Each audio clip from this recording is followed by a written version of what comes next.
Classic scooter bang hanap mo?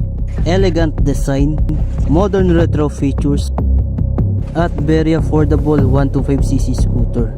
Baka ito na ang para sa'yo.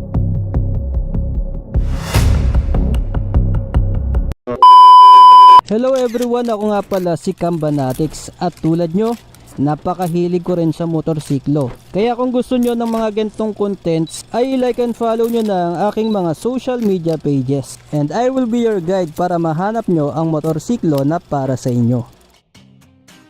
Ito ang Motorstar Easy Ride Legend 125. Ito nga ang pantapat ng Motorstar sa 125cc classic scooter category. Tara tignan natin kung anong mga meron dito sa Motorstar Easy Ride Legend 125.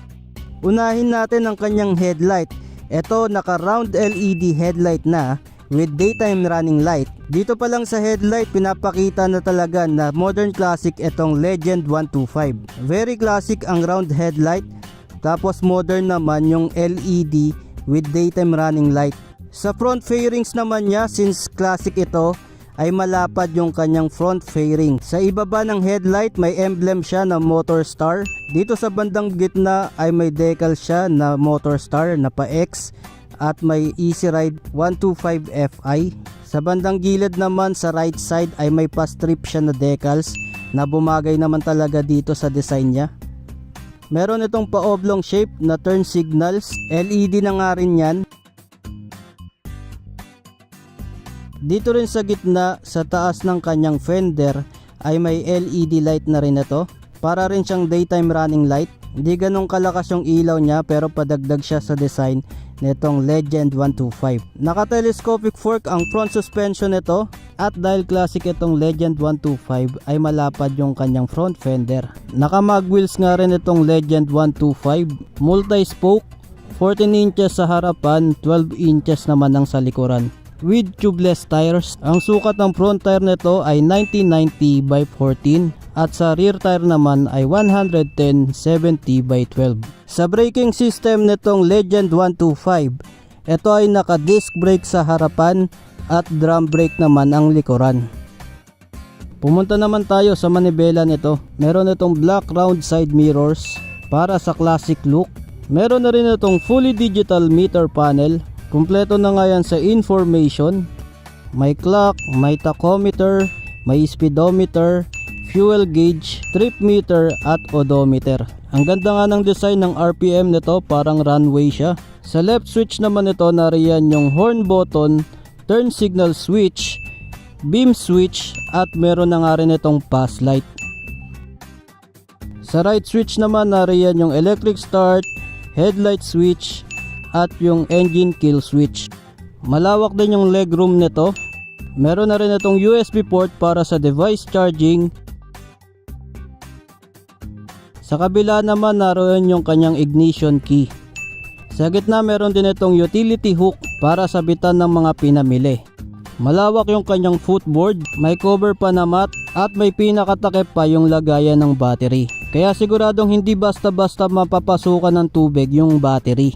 Malapad din yung upuan nitong Legend 125. Dito sa upuan ay may tatak siya na Motorstar.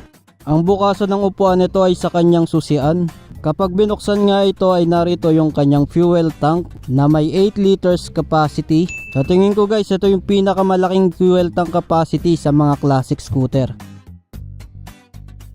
Malaki rin ang capacity ng kanyang compartment. Kasya ang half face helmet. Syempre pa meron na rin itong mga helmet hook. So marami na rin kayong mailalagay dyan. Pero kung sakaling hindi pa yan sapat para paglagyan ng inyong gamit, ay meron na rin itong built-in top box bracket.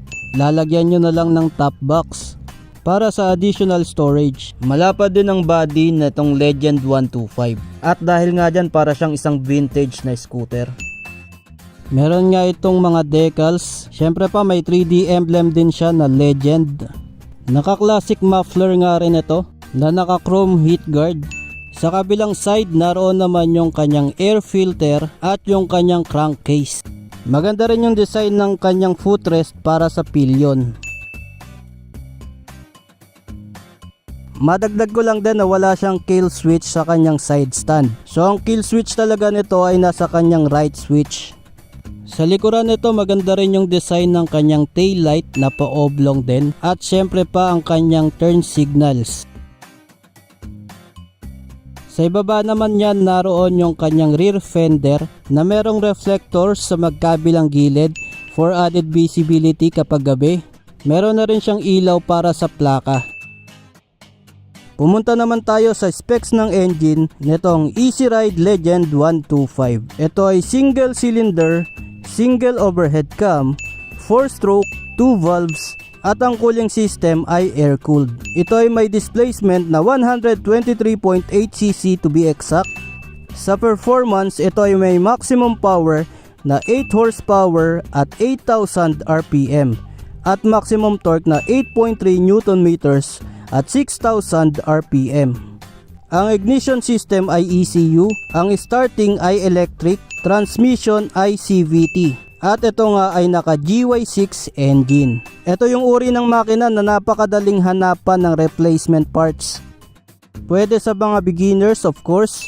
May seat height lang ito na 740 mm. Ground clearance na 135 mm at may bigat na 99 kg. Sa dimensions naman itong Easy Ride Legend 125, ito ay may length, width at height na 1,920 by 710 by 1,120 mm. Sa ngayon may presyo ito na 62,300 at available sa mga colors na orange, blue, black, and beige. At available sa lahat ng Motorstar branches and dealers nationwide.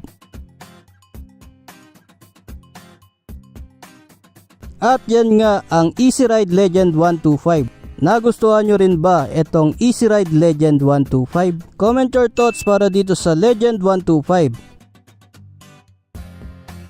Maraming salamat sa inyong panonood at kita-kits ulit tayo sa mga susunod ko pa na videos.